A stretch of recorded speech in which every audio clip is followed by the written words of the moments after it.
হঠাৎ করে দেখা যায় আমাদের অনেকের গাড়ির এই মোবাইল চার্জার বা সিগারেট লাইটার কাজ করে না। এর প্রধান কারণ হলো ফিউজ কেটে যায়। এই কাভারটা খুলে চেক করবেন আপনার ফিউজটা কেটে গেছে কিনা।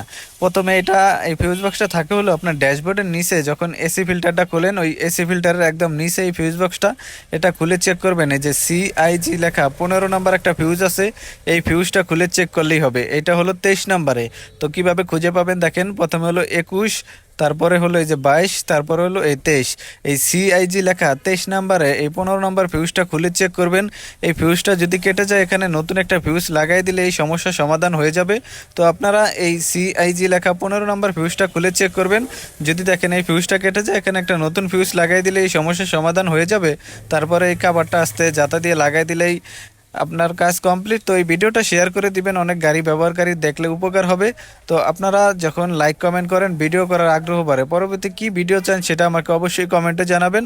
তো এই গাড়ির কাজ কমপ্লিট। ধন্যবাদ সবাইকে।